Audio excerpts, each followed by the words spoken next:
Evangelio del apóstol Juan, capítulo 1, del verso 1 al 18, vamos a leer en forma alternada. En el principio era el verbo era con Dios y el verbo era Dios. Todas las cosas por Él fueron hechas y sin Él nada de lo que ha sido hecho fue hecho. La luz en las tinieblas resplandece y las tinieblas no prevalecieron contra ella. Este vino por testimonio para que diese testimonio de la luz, a fin de que todos creyesen por él.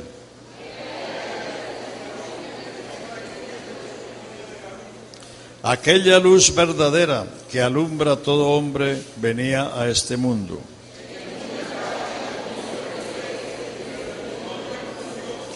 A los suyos vino y los suyos no le recibieron.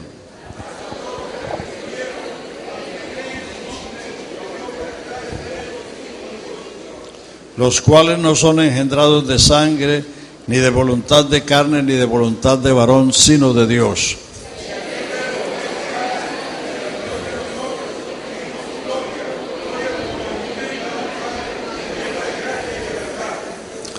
Juan dio testimonio de él y clamó diciendo: Este es de quien yo decía, el que viene después de mí es antes de mí, porque era primero que yo.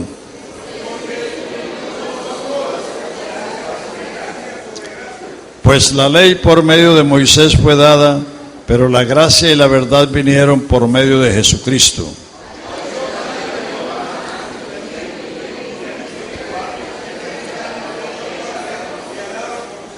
Repitan el 18. A Dios nadie le vio jamás, el unigénito Hijo que está en el seno del Padre, Él lo ha revelado. Amén. Pueden sentarse, hermanos. Gloria al Señor Jesús. Bueno, el lema es edificados o fundamentación cristiana. Y base del versículo edificado sobre el fundamento. Entonces vamos a aprovechar estas noches para hablar de estas cosas que posiblemente conocemos, pero que necesitamos ahondar, profundizar, para estar cada día más arraigados y fundamentados en esta salvación tan grande que Dios en su gracia nos ha dado. Aleluya. Gloria al Señor Jesús. Los versos que hemos leído nos presenta Juan el Evangelista nos presenta a Jesús como el Creador. Todo por Él fue hecho y sin Él nada de lo que existe fue hecho. Nos lo presenta como la vida y como la luz, aquella luz que alumbra a todo hombre venía a este mundo, o vino a este mundo. O sea que Jesús es la única luz que ilumina la mente del hombre, y por eso usted necesita oír y saber de Jesucristo, porque Él es la luz que alumbra a todo hombre que viene al mundo. No hay otra luz. Lo demás son velas. Lo demás son mechones o cualquier otra cosa. Ni siquiera antorchas. Juan el Bautista fue una antorcha, pero no era él la luz, sino una antorcha que anunciaba que la luz venía. Aleluya. El verso 18 nos dice: a Dios nadie le vio jamás. Dios es espíritu y por consiguiente es invisible. Por eso a Dios nadie lo vio jamás. El unigénito Hijo que está en el seno del Padre, Él lo ha revelado. Él lo ha dado a conocer. Y el Evangelio de Juan fue escrito para eso, El capítulo 20 y el verso 30 y 31 dicen: hizo también Jesús muchas otras señales que no están escritas en este libro, pero estas son escritas para que creáis que Jesús es el Cristo, el Hijo de Dios, y para que creyendo tengáis vida en su nombre. Los evangelios fueron escritos cada uno con un propósito diferente y cada uno con un destinatario diferente. El evangelio de Mateo fue escrito a los judíos y presenta a Jesucristo como el Rey Mesías, el prometido a Abraham, el prometido a David. Por eso el evangelista, en cada uno de los acontecimientos que registra de Jesucristo, dice: esto sucedió para que se cumpliese lo que estaba escrito por el profeta. Es decir, que estaba cumpliendo todo lo que los profetas habían dicho respecto a él. Por eso comienza Mateo trazando la genealogía de Jesucristo. Abraham engendró a Isaac, Isaac engendró a Jacob, Jacob engendró a Judá, Judá engendró al otro, y así va la genealogía descendiendo hasta llegar a David, y de David sigue descendiendo hasta llegar a José, marido de mujer de la cual nació el Cristo. Por eso, como fue enviado a los judíos, por eso se cita que cada acontecimiento ya estaba previsto en las Escrituras. Marcos presenta a Jesucristo como el siervo, por eso no traza genealogía, y parte de Isaías, principio del Evangelio de Jesucristo, como está escrito en Isaías profeta. Isaías profeta habló del siervo de Jehová que vendría no para ser servido, sino para servir y dar su vida en rescate por muchos. Entonces Marcos se propone describir o presentar a Jesús como el siervo de Jehová.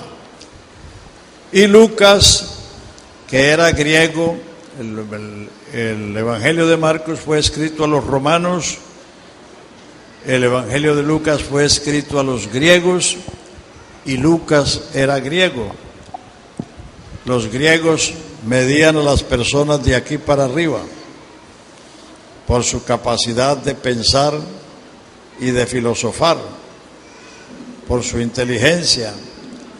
Entonces Lucas es el único que se ocupa de la infancia de Jesús para describirnos que él crecía en estatura, en sabiduría, en gracia delante de Dios y de los hombres, es decir, creció integralmente, porque Lucas nos presenta a Cristo como el varón perfecto. Pero Juan, como ustedes ven, Juan no comienza en el tiempo. Todos los tres anteriores comenzaron en el tiempo, en la historia.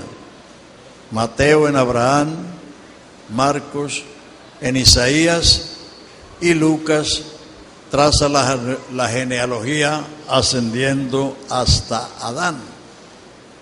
Pero Juan, que va a presentar a Jesucristo como el Verbo hecho carne, como el Hijo de Dios, entonces se va al origen, al génesis de todo, y dice: en el principio era, no fue, sino era el Verbo. Todo por él fue hecho, y sin él nada de lo que existe fue hecho. Y aquel Verbo fue hecho carne y habitó entre nosotros. Y vimos su gloria, gloria como del unigénito del Padre, lleno de gracia y de verdad. Y de esa plenitud, de esa abundancia, de esa suficiencia, recibimos todos gracia sobre gracia, porque la ley fue dada por medio de Moisés, pero la gracia y la verdad vinieron por medio de Jesucristo. A Dios nadie, absolutamente nadie, lo ha visto. El unigénito Hijo que está en el seno del Padre, Él lo ha revelado, Él lo ha dado a conocer. Recuerden que San Juan en las epístolas dice: el que tiene al Hijo, tiene al Padre. El que no tiene al Hijo, no tiene al Padre. No se puede predicar a Dios sin el Hijo, porque sería predicar un Dios sin sexo, sin en dónde llegar. El patriarca Job tuvo esa inquietud cuando estaba en su terrible aflicción. Él dijo: yo sé que Dios es grande y poderoso, arranca los montes con su furia, pero he aquí que Él pasa delante de mí y yo no lo veo. Ojalá yo supiera dónde está la silla del Todopoderoso, porque yo iría a Él, llenaría mi boca de argumentos, porque yo sé que Él no usaría la grandeza de su poder contra mí, sino que la pondría en mí. Pero he aquí que Él pasa delante de mí y yo no lo veo. Ojalá que hubiese un mediador que pusiese su mano sobre Él y sobre mí. En ese lejano pasado, este patriarca estaba anhelando que hubiese un mediador entre Dios y los hombres, y eso vino con el tiempo. Por eso vamos estas noches a ocuparnos de considerar estas cosas. La palabra de Dios es la revelación de Dios al hombre. No una revelación entre otras, sino la revelación de Dios al hombre. Entonces, en este libro tenemos cómo Dios se ha revelado. Hebreos 1:1 y 2 dice: Dios, habiendo hablado muchas veces, de muchas maneras, en otro tiempo a los padres por los profetas, en estos postreros días nos ha hablado por el Hijo, a quien constituyó heredero de todo, por quien hizo el universo, y quien es el resplandor de su gloria y la imagen misma de su sustancia, y quien sustenta todas las cosas con la palabra de su poder, y quien, habiendo efectuado la purificación de nuestros pecados por medio de sí mismo, se ha sentado a la diestra de la majestad en las alturas, hecho superior a los ángeles, por cuanto heredó más excelente nombre que ellos. Está diciendo lo mismo que dice Juan, que en cuanto al universo, Él es el hacedor, poseedor y sustentador. En cuanto a su deidad, Él es el resplandor de su gloria y la imagen misma de su sustancia. Y en cuanto a nosotros, el que hizo la purificación de nuestros pecados por medio de sí mismo, y se sentó a la diestra de la majestad en las alturas, hecho superior a los ángeles, por cuanto heredó más excelente nombre que ellos. Entonces, una cosa importante para la iglesia es saber que Dios habló en el pasado muchas veces, de muchas maneras, a otros, a los padres, por otros medios, los profetas, pero que en los postreros días no son los que están adelante, comenzaron con la venida de Jesucristo. En estos postreros días nos ha hablado por el Hijo. Y el Hijo es hacedor, poseedor y sustentador del universo. Entonces vamos a mirar algunas cosas para que realicemos la importancia de conocer esto. En Mateo 11:25 dice: en aquel tiempo se alegró Jesús y dijo: Padre, Señor del cielo, te alabo y te doy gracias porque escondiste estas cosas de los sabios y de los entendidos y las revelaste a los pequeños. Nadie conoce al Hijo. Nadie conoce al Hijo sino el Padre, y nadie conoce al Padre sino el Hijo y aquel a quien el Hijo lo quiera revelar. O sea que de conocer al Hijo de Dios, eso no es tan sencillo. Eso tiene su importancia, su grandeza.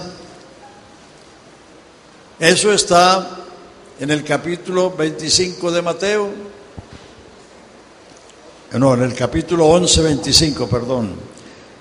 Y en el capítulo 16, o sea, un poco más adelante, versículo 13, Jesús llevó a los discípulos a Cesarea de Filipo y les preguntó: ¿qué dicen los hombres que es el Hijo del Hombre? Y ellos dijeron: unos dicen que eres Elías, otros dicen que eres Juan, y otros dicen que eres Jeremías, y otros dicen que eres alguno de los profetas. Es decir, el consenso general de los que le vieron, de los que le oyeron, de los que fueron objeto de sus bienes, coincidían en que un gran profeta se había levantado en Israel. Entonces Jesús dirigió la pregunta a los discípulos, a los seguidores inmediatos: ¿y vosotros quién decís que soy yo? Y ahí llegó lo peor: tampoco sabían. Y eran los inmediatos, los discípulos que andaban con él. Por eso no es de extrañarse que haya tanta gente que presume ser cristiana y no sepan quién es Jesucristo. Pero lo más importante en la vida cristiana es eso. En la oración que Jesús hizo, y está en San Juan 17, el verso 3 dice: esta empero es la vida eterna. Esta empero es la vida eterna, que te conozcan a ti, el único Dios verdadero, y a Jesucristo, a quien has enviado. La vida eterna la va poseyendo uno en la medida que conoce, porque en la medida que usted conoce, cree. Y en la medida que cree, usted recibe. Y en la medida que usted recibe, disfruta y puede compartir con otros. Aleluya. Por eso entonces la importancia de esta reunión es conocer a Jesucristo. Bueno, entonces, ante la pregunta de Jesús a los 12, ellos se quedaron en silencio. El silencio lo rompió una revelación que vino a la mente de Pedro. Y Pedro dijo: tú eres el Cristo, el Hijo del Dios viviente. Tú eres el Cristo, el Hijo del Dios viviente. A lo que Jesús respondió,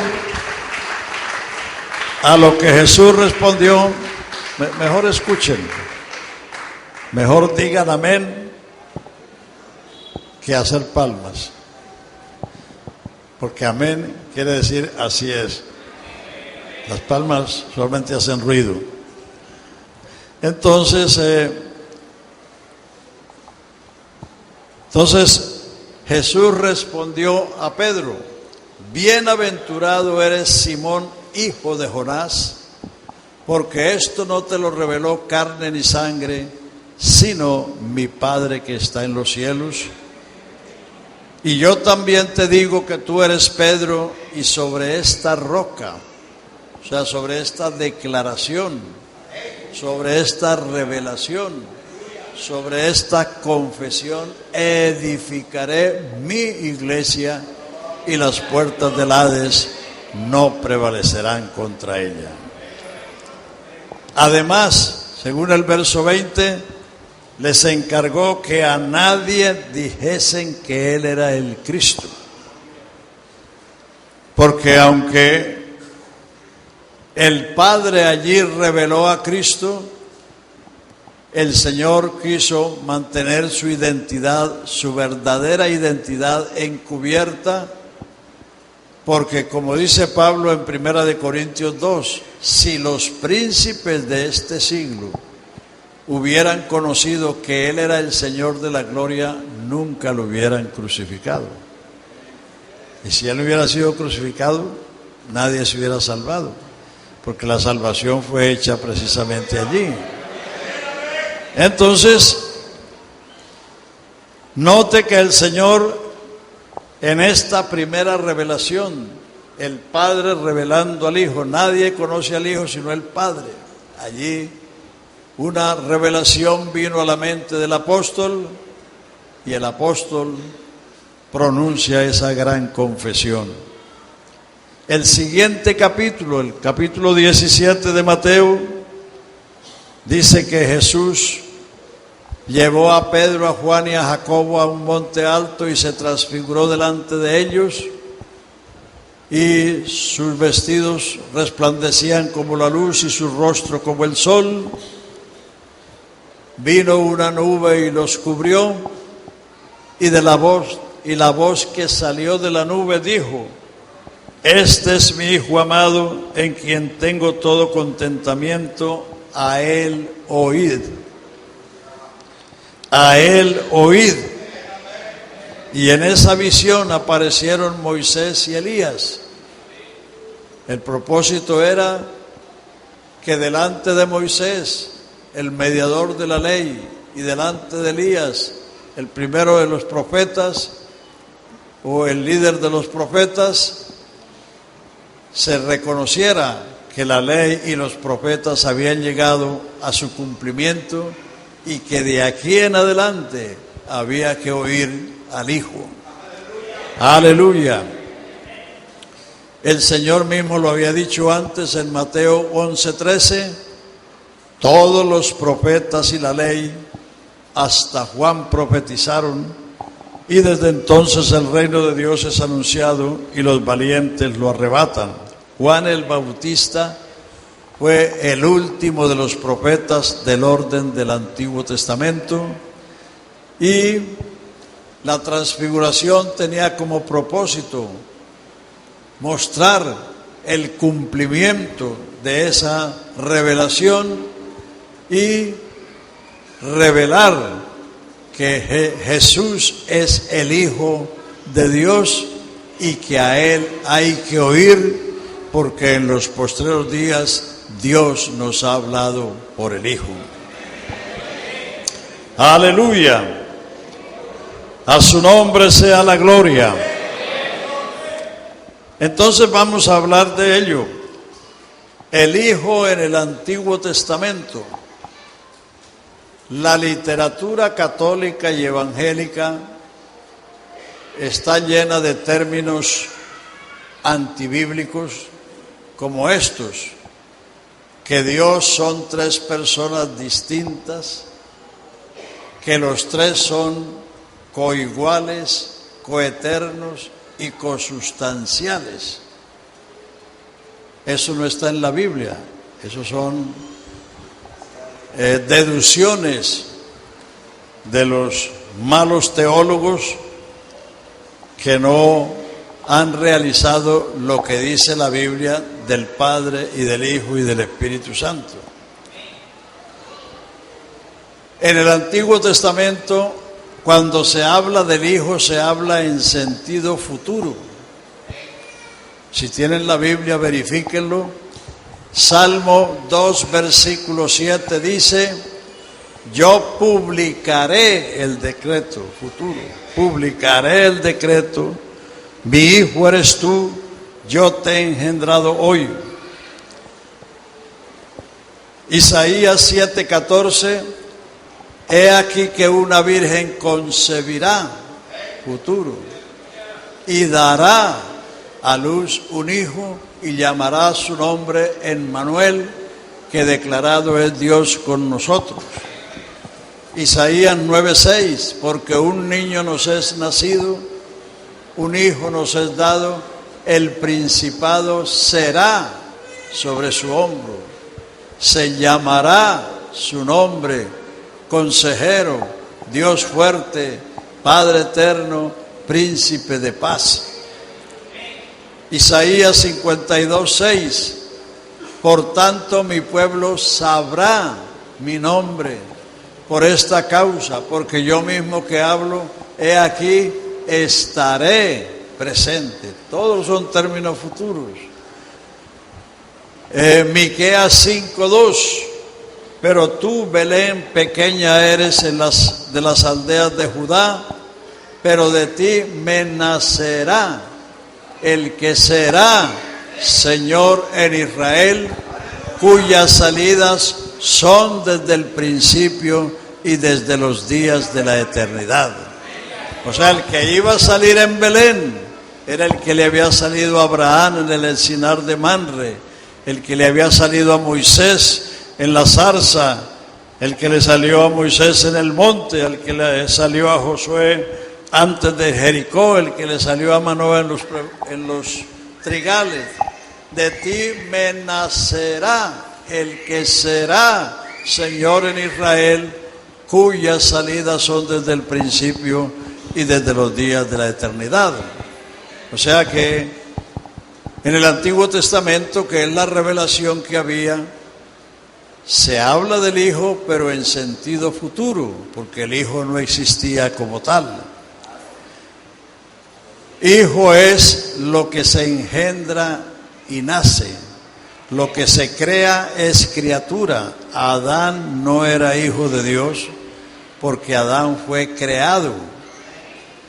Los ángeles no son hijos de Dios, porque fueron creados. ¿A cuál de los ángeles dijo Dios jamás: tú eres mi hijo, yo te he engendrado hoy? Juan 3:16, que lo saben hasta los inconversos: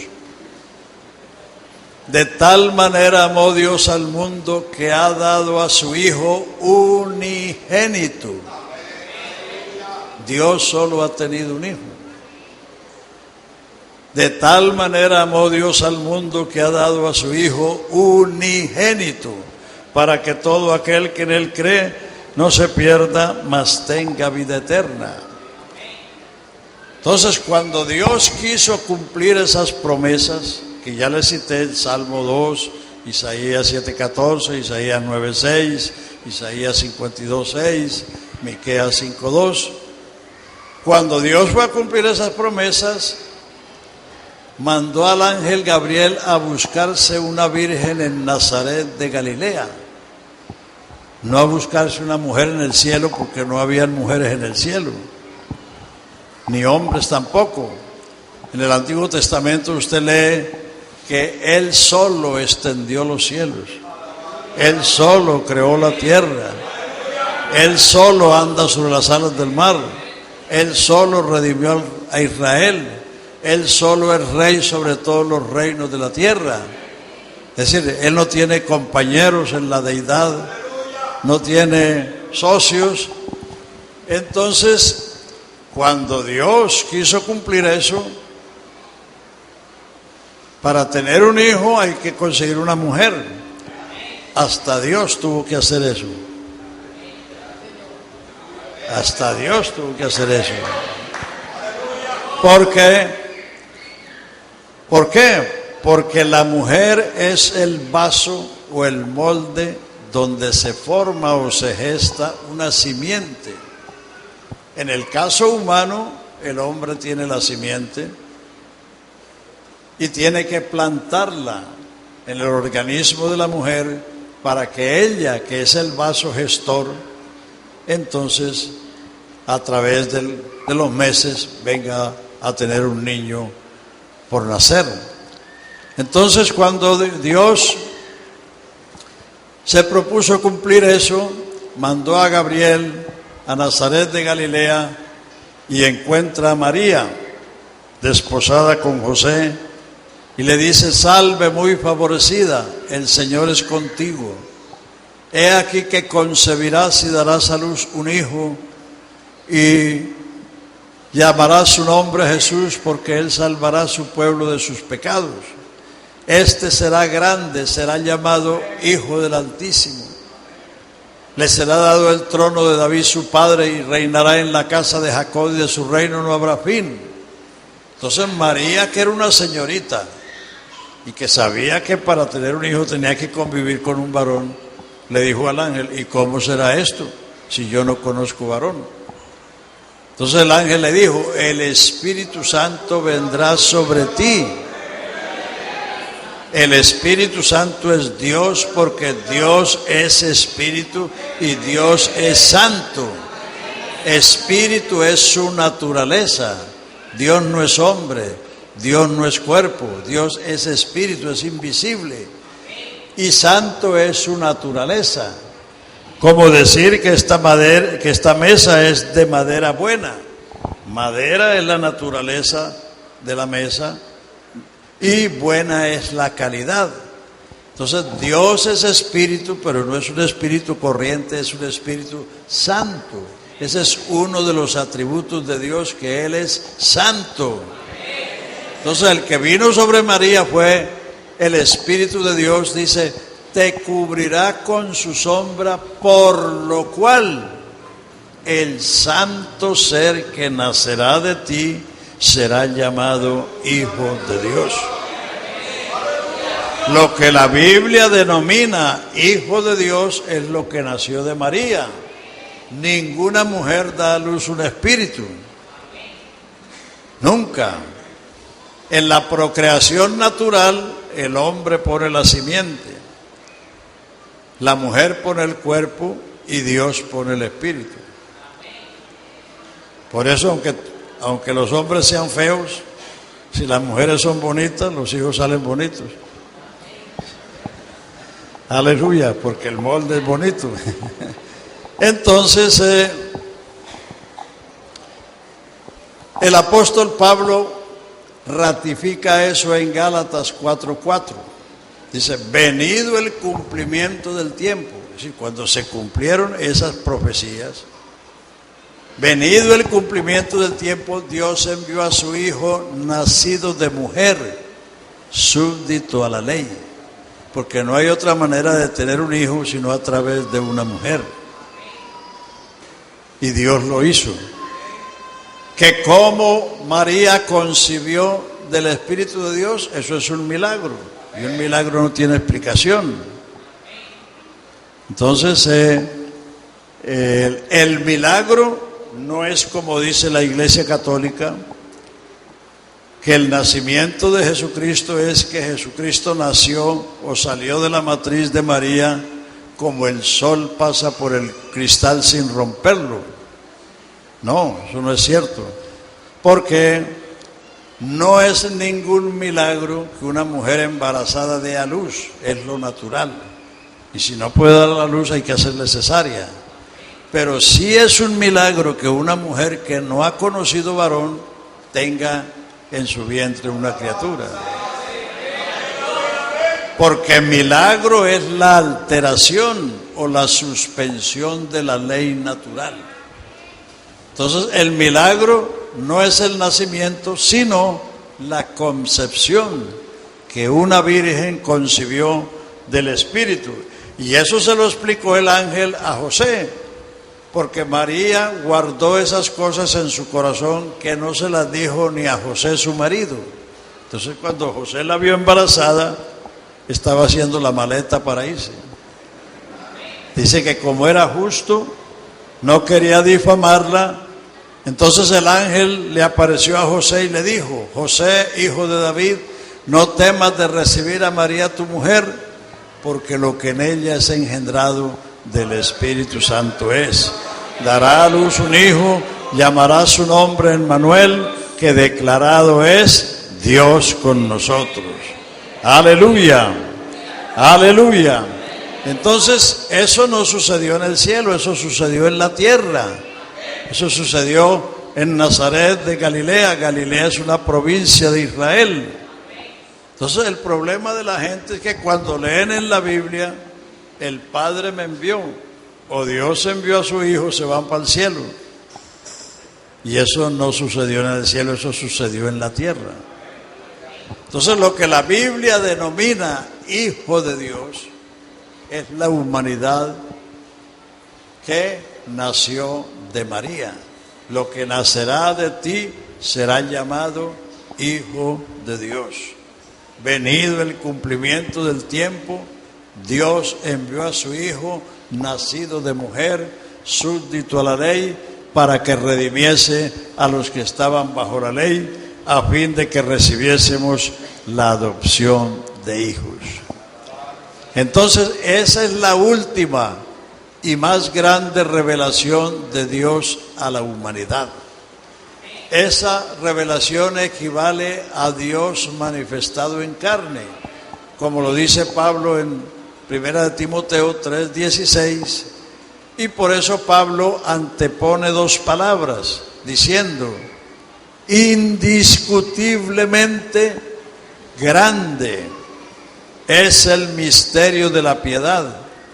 Dios fue manifestado en carne, justificado en el Espíritu, visto de los ángeles, predicado a los gentiles, creído en el mundo y recibido arriba en gloria. Eso es indiscutible porque es un hecho histórico, es algo que sucedió hace 2000 años. Los mismos israelitas que no creen que Jesucristo fue el Mesías y que no creen en el Nuevo Testamento, cuando usted va a Israel y lo llevan a Belén, o lo llevan al sepulcro, lo llevan al Gólgota, le dicen: vea, ahí fue donde nació el paisano, ahí fue donde sepultaron al paisano, porque es un hecho histórico que nadie puede negar. Los argumentos, las teorías y hasta las doctrinas se pueden discutir, pero los hechos no se pueden discutir, porque están ahí. Entonces, indiscutiblemente, Dios se manifestó en carne. Indiscutiblemente, Dios se preparó un cuerpo en las entrañas de una virgen para venir a este mundo. Léalo allá en el capítulo 10 de Hebreos, partiendo del verso 5. Usen la Biblia, hermanos. Si usted usa los ojos y los oídos, está usando dos autopistas para su cerebro. Pero si no usa sino una, le llega menos. Y por eso es que después no se acuerda. No es porque tengan mala memoria, sino porque no usan los sentidos. Aleluya.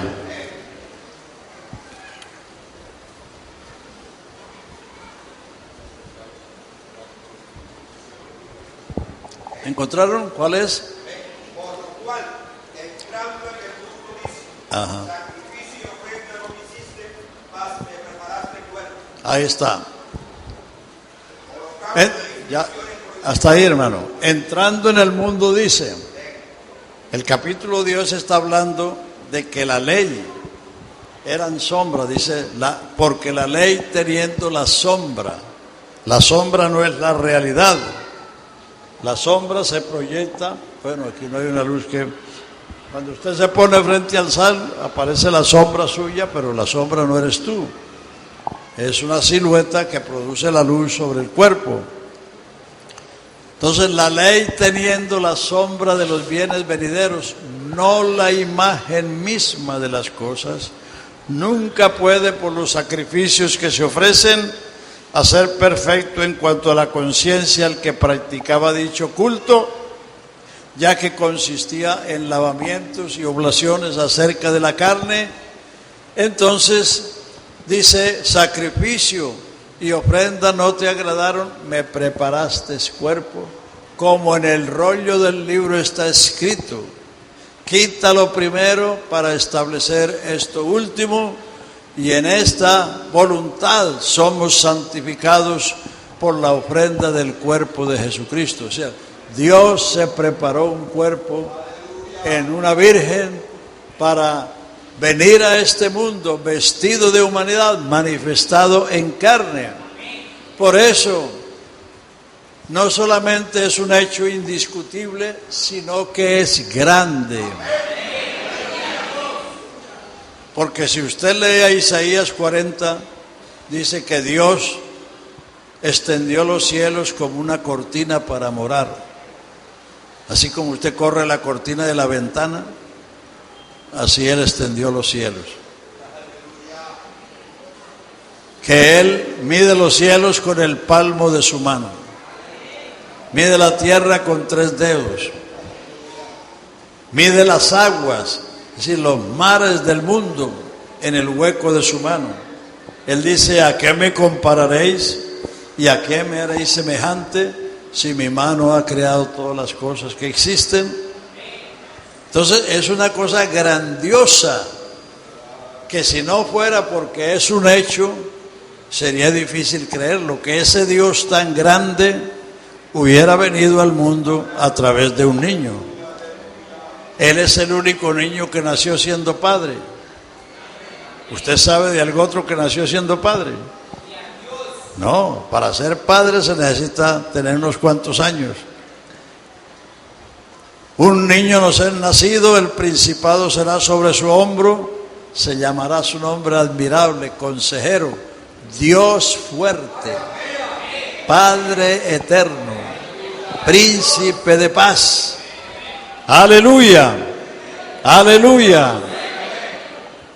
Y el apóstol Juan también lo dice de otra manera en su primera epístola, capítulo 1, dice: lo que era desde el principio, lo que hemos oído, lo que hemos visto con nuestros ojos, lo que palparon nuestras manos tocante al verbo de vida, porque la vida eterna que estaba con el Padre nos apareció o se manifestó. Dice: y nosotros hemos visto y hemos palpado aquel verbo de vida, dice el apóstol Juan.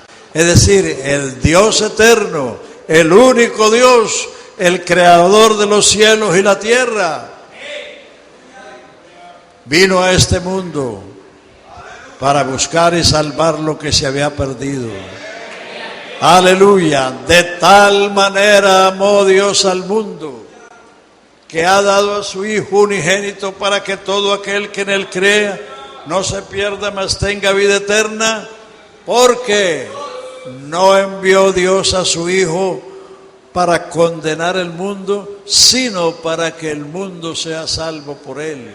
El que en Él cree no es condenado, pero el que en Él no cree ya está condenado. Porque si tú no crees en Él, ¿quién te va a salvar? Si Él es el único Dios y el único Salvador, si usted no se agarra de Él, ¿quién te va a salvar? No me vaya a decir que la Virgen, porque la Virgen necesitó Salvador. O sería que tú eres mejor que la Virgen. Cuando María fue a visitar a Elizabeth, su prima, que estaba embarazada de Juan el Bautista, entonces Elizabeth dice: ¿a qué se debe esto? Que la madre de mi Señor venga a mí. Porque bienaventurada la que creyó, porque se le cumplirán las palabras que el Señor te ha dicho. Entonces María comenzó a cantar: engrandece mi alma al Señor, y mi espíritu se regocija en Dios mi Salvador. Léalo ahí en Lucas capítulo 1. La Virgen necesitó Salvador. ¿No lo necesitarás tú?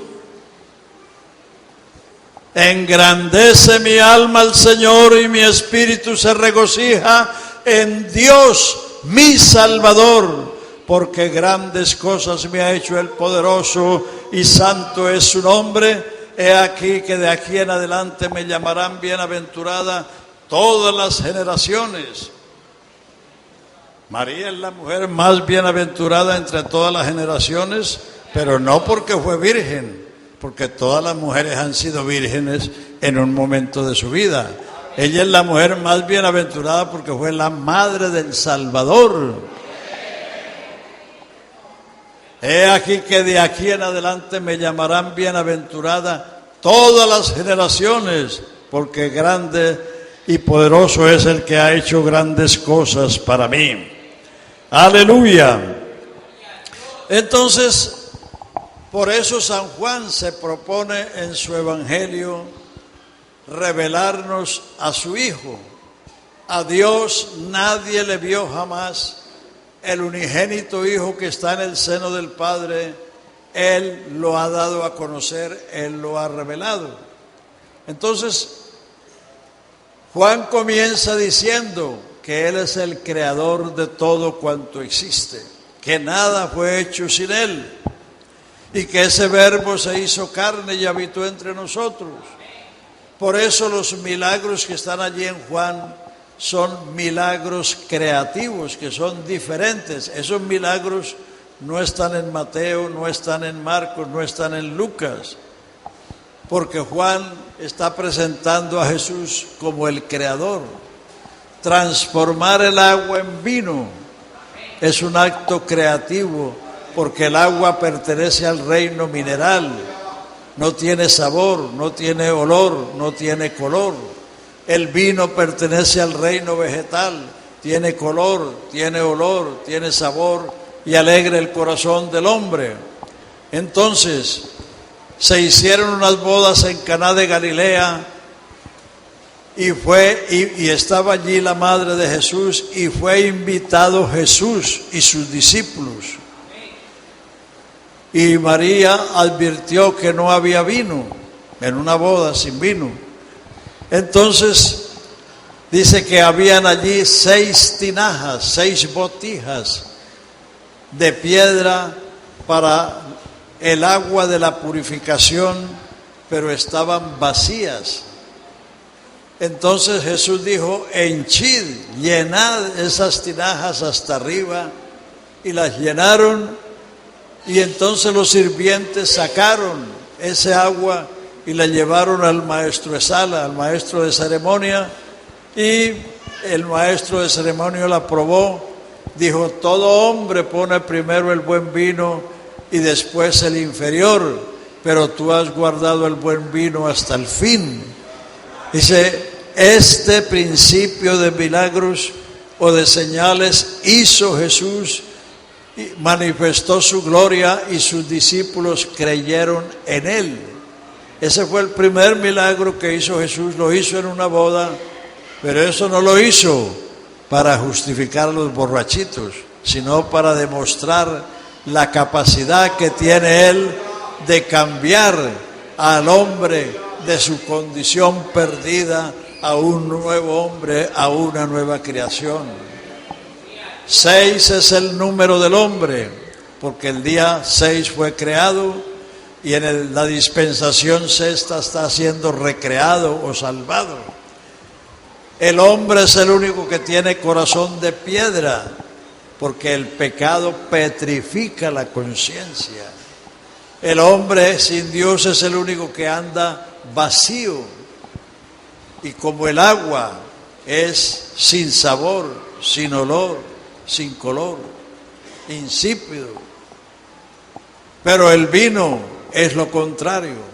Entonces Jesús mandó que esas tinajuelas se llenaran de agua, y de allí salió el mejor vino, como lo dijo el maestro de sala. Entonces, por eso también dice este principio o este primer milagro, porque eso se ha repetido millones de veces y se sigue repitiendo.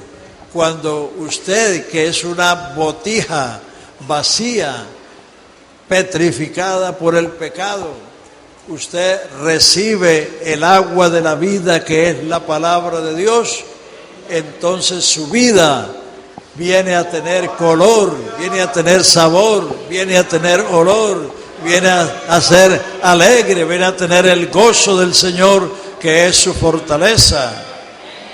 Aleluya. Entonces ese primer milagro era el propósito de mostrar como creador su capacidad de cambiar la vida de un hombre a una nueva creación. El segundo milagro fue la creación de la vista. Un hombre que había nacido ciego. Y los discípulos le preguntaron al Señor, ¿quién pecó, este o sus padres, para que naciese ciego? Jesús le respondió, ni este pecó ni sus padres para que naciese ciego, sino para que las obras de Dios se manifiesten. Y acto seguido escupió en tierra, hizo lodo, le puso en las cuencas y lo mandó a que se lavase y recibió la vista. Eso fue distinto. Los otros ciegos, el Señor oró por ellos o le puso las manos, porque los otros ciegos lo que necesitaban era recobrar la vista. El que recobra la vista es porque la tuvo y la perdió. Pero en este caso nunca había visto el hombre, no conocía el rostro de su madre, ni la bóveda celeste, ni la verdura de lo verde de las praderas. Entonces el Señor hizo lodo, así como formó al hombre del polvo de la tierra. Ahora hizo lodo, puso en sus cuencas y lo mandó a lavarse, y el hombre recibió la vista. Es un acto creativo. La resurrección de Lázaro no es lo mismo que las otras. El hijo de la viuda Naín apenas lo llevaban para el cementerio. La hija de Jairo acababa de morirse. Pero cuando Lázaro enfermó, sus hermanas le mandaron una razón al Señor: el que amas está enfermo. Pero Jesús se quedó a propósito donde estaba y no vino sino 4 días después de haber sido sepultado. Entonces, cuando llegó a la casa de Marta y María, Marta le dice: Señor, si tú hubieras estado aquí, mi hermano no hubiera muerto. Jesús le dice: yo soy la resurrección y la vida. El que cree en mí, aunque esté muerto, vivirá, y el que vive y cree en mí no morirá eternamente. ¿Crees esto? Ella dijo: sí, yo sé que lo va a resucitar en el día postrero. Entonces Jesús le dice: ¿dónde le pusiste? Y le llevaron a donde había sido colocado el muerto. Y el Señor le dice a Marta: Marta, rueda la piedra. Y ella dice: pero Señor, si ya hiede, tiene 4 días. Marta, Marta, ¿no te he dicho que si creyeres verás la gloria de Dios? Y acto seguido dice: Lázaro, ven fuera. Y el que había estado muerto salió de la tumba. Aleluya, aleluya, aleluya. Él hizo eso para enseñar que Él es la resurrección y la vida. Él le creó la vista al ciego para enseñar que Él es la luz del mundo, y el que le sigue no andará en tinieblas. Él multiplicó 5 panes para que comieran 5,000 hombres, sin contar las mujeres y los niños, para enseñar que Él es el pan vivo que descendió del cielo, y que el que come de este pan vivirá para siempre. Aleluya. Él es el creador, y Él es la vida, y Él es la luz. Por eso allí también, en ese evangelio, es donde están esas expresiones que Jesús usó, pero que los otros evangelistas no las registran. Yo soy el pan de vida, yo soy la lumbre de la vida, yo soy la verdad y la vida, yo soy el buen pastor. Yo soy la puerta de las ovejas, el que por mí entrare será salvo. Antes que Abraham fuese, yo soy. Si no creyeses que yo soy, en vuestros pecados moriréis, y a donde yo voy vosotros no podéis venir. Esa expresión es la que usó Dios cuando Moisés le preguntó: si los hijos de Israel me dicen, ¿cuál es el nombre del Dios que te envió? ¿Qué les diré yo? Dios le respondió: así diréis a los hijos de Israel, yo soy el que soy, este es mi nombre. Yo soy quiere decir el que existe por sí mismo, el eterno presente. Yo no puedo decir que yo soy Eliseo, porque cuando termino de decirlo yo estoy más viejo que cuando comencé, porque ya pasó una fracción de segundo. Pero Él es el gran yo soy, porque Él existe por sí mismo y es el eterno presente. Aleluya. Y Jesús empleó todas esas expresiones para decir lo que Él era, pero solo el Evangelio de Juan las registra. También el lenguaje del Padre y del Hijo solo está en San Juan, porque el propósito de ese Evangelio es, como ya dice el verso 30 del capítulo 20, muchas otras señales hizo Jesús que no están escritas en este libro, pero estas son escritas para que creáis que Jesús es el Cristo, el Hijo de Dios, y para que creyendo tengáis vida en su nombre. Alabanzas a Jesús. Entonces por eso allí es donde está ese lenguaje. En San Juan 14, Él les dice: en la casa de mi Padre muchas moradas hay. Si así no fuera, yo os hubiera dicho, voy a preparar lugar para vosotros, y si me fuera y preparar el lugar, vendré otra vez y os tomaré a mí mismo, para que donde yo estoy, vosotros también estéis. Entonces Tomás le dice: Señor, si no sabemos a dónde vas, ¿cómo vamos a saber el camino? Jesús le responde: yo soy el camino, la verdad y la vida. Nadie viene, no nadie va. Por ahí hay algunos cuadritos con versículos o llaveritos que dicen nadie va al Padre. Eso no es lo que Jesús dijo. Va es lo contrario a venir. Venir es a quien habla. Ir es hacia otro. Jesús dice: yo soy el camino, la verdad y la vida. Nadie viene al Padre sino por mí. Si me conocieses, también a mi Padre conoceríais. Desde ahora le conocéis y le habéis visto. Conocer y ver son dos cosas diferentes. Yo los estoy viendo a todos, pero no los conozco, porque ni sé cómo se llaman, ni sé de dónde son, ni dónde trabajan, ni qué hacen. Entonces, una cosa es ver y otra cosa es conocer. Y Jesús le dice: si me conocieses, también a mi Padre conocerías, y desde ahora le conocéis y le habéis visto. Pero aún Felipe, que era uno de sus discípulos y que tenía 3 años de andar con Jesús, no entendía eso. Pero Felipe le dice: Señor, muéstranos al Padre. Es decir, ¿dónde está el Padre? Ubícalo. Entonces Jesús le dice: tanto tiempo hace que estoy, no que está. Si él hubiera dicho tanto tiempo que está el Padre, se refería a otro, pero él no se refirió a otro. Le está preguntando por el Padre. Y Jesús dice: tanto tiempo hace que estoy con vosotros y no me has conocido, Felipe. El que me ha visto a mí, ha visto al Padre. ¿Cómo dices tú, muéstranos el Padre? ¿No crees que yo soy en el Padre y el Padre en mí? Las palabras que yo hablo, no las hablo de mi propia cuenta. El Padre que mora en mí, Él hace las obras. Entonces Jesús está diciendo que el Padre está en él, porque el Padre es el Espíritu eterno, el Hijo es la humanidad, el cuerpo.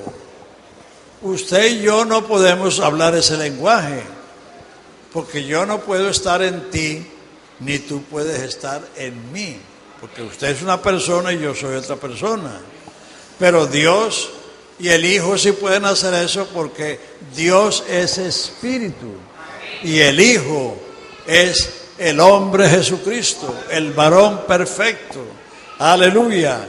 Entonces Dios está en Cristo, no hay que buscarlo afuera. Jesús dijo, nadie, no lo busque por otro lado, lo dijo Jesús, nadie viene al Padre sino por mí.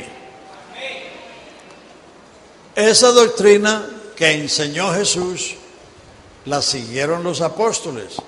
Segunda de Corintios 5:19, 25 años después, el apóstol Pablo, hablando de la muerte de Cristo en el Calvario, dice, Dios estaba en Cristo, reconciliando consigo al mundo, no tomándole en cuenta a los hombres sus pecados, y nos encargó la palabra de la reconciliación. Dios estaba en Cristo, o sea, Dios se preparó un cuerpo humano en las entrañas de una virgen, porque para resolver el problema del pecado se necesitaba un cuerpo mortal, porque Dios solo tiene inmortalidad, Dios no puede morir. Si Dios hubiera muerto, esto se hubiera vuelto añicos, porque Él es el sustentador del universo. Entonces Dios se buscó un cuerpo humano, un cuerpo que podía morir para pagar la pena del pecado y poder perdonar al pecador y salvarlo de la condenación. Aleluya. Y el mismo apóstol Pablo, hablando en Colosenses, la carta a los Colosenses está hablando de Jesucristo como cabeza de la iglesia. No está en la tierra, está en el cielo. Y el capítulo 2, versículo 8 y 9 dice,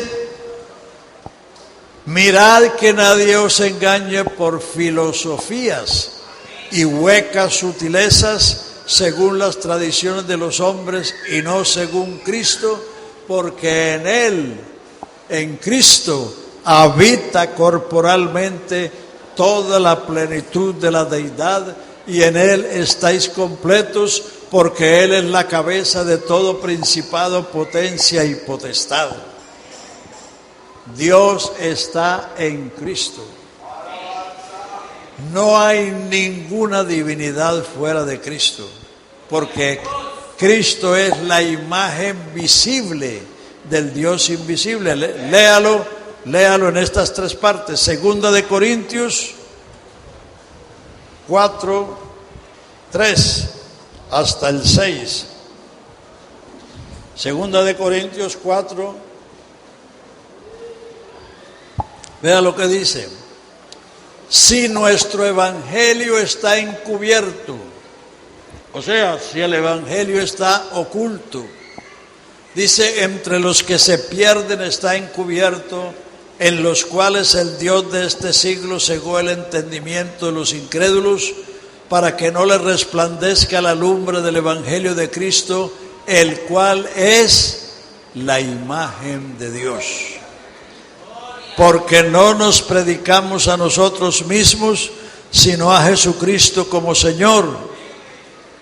Porque Dios, que mandó que de las tinieblas resplandeciese la luz, Él es el que resplandeció en nuestros corazones para iluminarnos, para prendernos el foquito, para iluminarnos con el conocimiento de la gloria de Dios en la faz, en la cara de Jesucristo.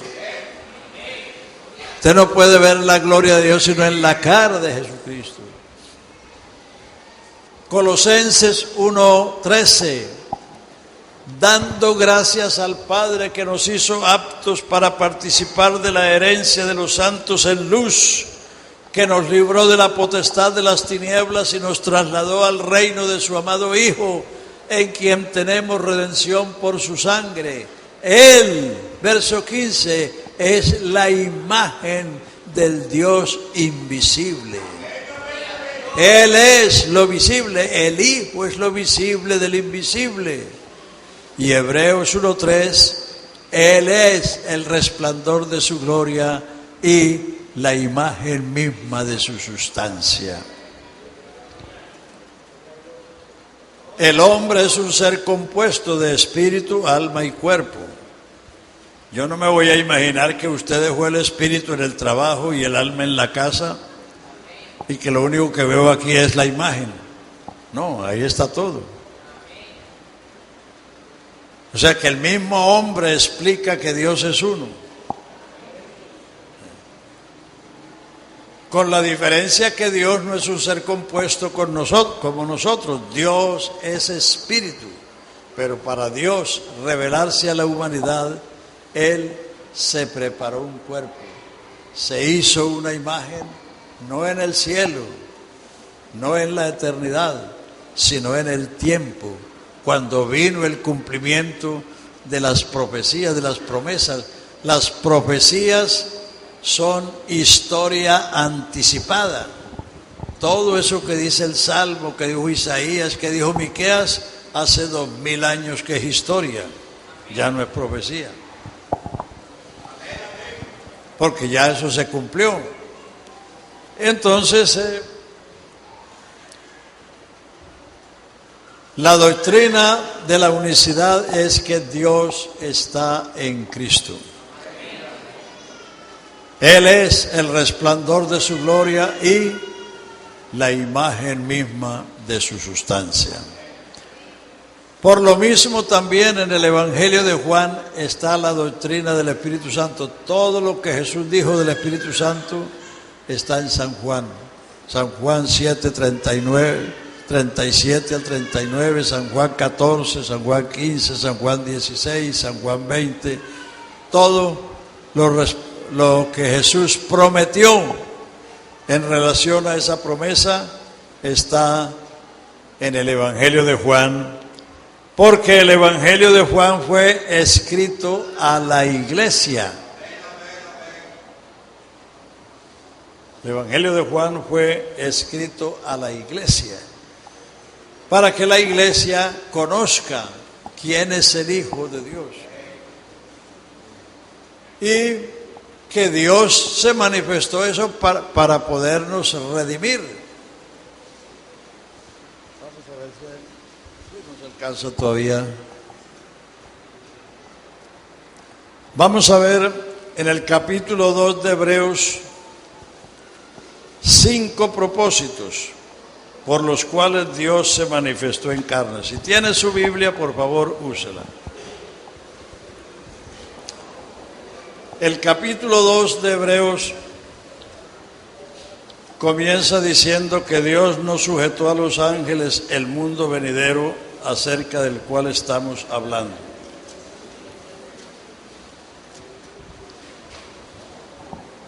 Versículo 5. Porque no sujetó a los ángeles el mundo venidero acerca del cual estamos hablando, pero alguien testificó en cierto lugar diciendo, aquí está citando el Salmo 8, ¿qué es el hombre para que de él te acuerdes o el hijo del hombre para que lo visites? Le hiciste un poco menor que los ángeles, le coronaste de gloria y de honra, le pusiste sobre las obras de tus manos, todo lo sujetaste bajo sus pies, porque en cuanto le sujetó todas las cosas, nada dejó que no sea sujeto a él. Pero todavía no vemos que todas las cosas le sean sujetas. Aquí está hablando del primer hombre, de Adán, que Dios lo puso sobre su creación y sujetó a él animales, las bestias, las aves, los peces, para sujuzgar la tierra. Pero vemos que todavía no todo le es sujeto al hombre, porque el hombre pecó y cayó de su dignidad, de su principado, y por eso perdió el dominio, la autoridad. Pero el verso 9, pero vemos a aquel que fue hecho un poco menor que los ángeles, a Jesús. Fue hecho menor porque Él no era menor. Coronado de gloria y de honra a causa del padecimiento de la muerte, ahí está el primer propósito, para que por la gracia de Dios gustase la muerte por todos. Para morir necesitaba un cuerpo que pudiera morir. Porque convenía aquel por cuya causa son todas las cosas y por quien todas las cosas subsisten, que habiendo de llevar a la gloria a muchos hijos, perfeccionase por aflicciones al autor de la salvación de ellos. Porque el que santifica y los que son santificados de uno son todos, por lo cual no se avergüenza de llamarlos hermanos. De uno son todos, sí, por lo cual no se avergüenza de llamarlos hermanos, diciendo: anunciaré a mis hermanos tu nombre y en medio de la congregación te alabaré. Y otra vez yo confiaré en él, y de nuevo, he aquí yo y los hijos que Dios me dio. Así que, en conclusión, por cuanto los hijos participaron de carne y sangre, Él también participó de lo mismo para destruir por medio de la muerte al que tenía el imperio de la muerte, esto es, al diablo, y librar a todos los que por el temor de la muerte estaban durante toda la vida sujetos a servidumbre. Porque ciertamente no socorrió a los ángeles, sino que socorrió a la descendencia de Abraham. O sea, para vencer a Satanás, lo venció mediante su muerte. Versículo 17. Por lo cual debía ser en todo semejante a sus hermanos. Ahí está el tercero, para venir a ser misericordioso y fiel sumo sacerdote en lo que a Dios se refiere, para expiar los pecados del pueblo. Pues en cuanto Él mismo padeció, siendo tentado, es poderoso para socorrer a los que son tentados. 5 propósitos por los cuales Dios se manifestó en carne, para que por gracia gustase la muerte por nosotros, para derrotar por medio de la muerte al que tenía el imperio de la muerte, esto es, a saber, al diablo. En el capítulo 49 de Isaías, versículos 24 y 25, el profeta se hizo la pregunta: ¿será libertado el cautivo de un tirano? ¿Será rescatada la presa al valiente? Y la respuesta le vino: cierto, el cautivo será libertado del tirano y la presa será arrebatada al valiente, y tu pleito yo lo pleitearé y yo salvaré a tus hijos, dice Jehová de los ejércitos.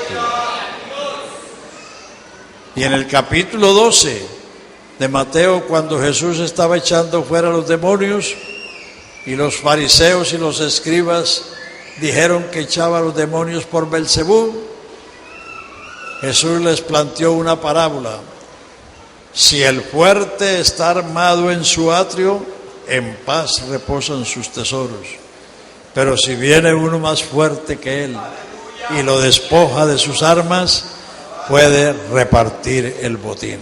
Eso es lo que hizo Jesucristo.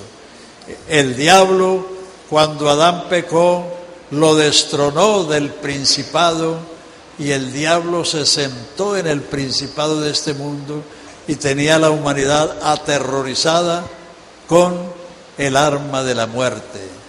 Pero Jesucristo vino y con su muerte venció al emperador de la muerte para liberar a todos los que por el temor de la muerte estaban cautivos y sujetos a servidumbre por toda la vida. Por eso del Calvario para acá, millones de hombres y mujeres han sido salvos, han venido a la libertad gloriosa de los hijos de Dios. Aleluya. porque Jesucristo con su muerte venció al emperador de la muerte y abrió la cárcel a los presos para que saliéramos a la libertad gloriosa de los hijos de Dios. Y por eso Él tenía que ser semejante a los hermanos en todo, para venir a ser un misericordioso y fiel sumo sacerdote en lo que a Dios se refiere, para socorrer a los que son tentados. Es decir, Jesús transitó desde la cuna hasta la tumba y sabe todo lo que hay a lo largo de ese camino, y por eso al que nadie lo entiende y el que ni siquiera se entiende a sí mismo, Jesucristo sí lo puede entender, porque Él conoce todo lo que hay desde la cuna hasta la tumba, y Él vino a ser un misericordioso y fiel sumo sacerdote para socorrer a todos los tentados. Aleluya, para interceder. Y por eso dice en el capítulo 7 de ese mismo libro de Hebreos, que Él, por cuanto vive para siempre, tiene un sacerdocio inmutable, viviendo siempre para interceder por todos los que le invocan. Aleluya, amigos, Jesucristo vive para salvar eternamente a todos los que le invocan. Todo lo que tiene que hacer es invocarle. Pero uno invoca a alguien cuando sabe que uno tiene una necesidad y que ese alguien tiene la solución. Si a usted se le incendia la casa, ¿a quién llama? ¿No es al cuerpo de bomberos? Para que vengan a socorrerlo. Si hay un accidente, ¿a quién llama? A la ambulancia. Entonces, si usted sabe ahora que Jesucristo es la única esperanza,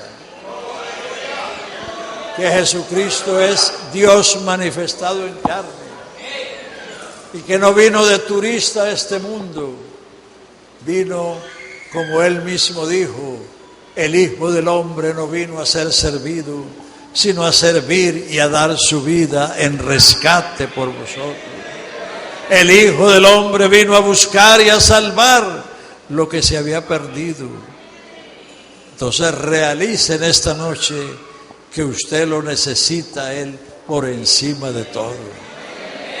Aleluya, no hay cosa más importante en la existencia humana que conocer y reconocer a Jesucristo como el verdadero Dios y la vida eterna, y como el único Salvador de los hombres. Así que en esta noche levántese de su asiento, pónganse de pie, hermanos, y vamos a darle gracias por lo que Él es, por lo que Él ha hecho, por lo que Él significa para ti. Y usted abra su boca y por lo menos dele las gracias que Él haya venido a esta provincia de pecadores a buscarnos, a salvarnos de nuestra condición de pecadores perdidos. Aleluya. Lo mínimo que usted puede hacer es eso, abrir su boca y decirle: gracias, Señor, porque has venido a salvarnos del pecado y de la condenación.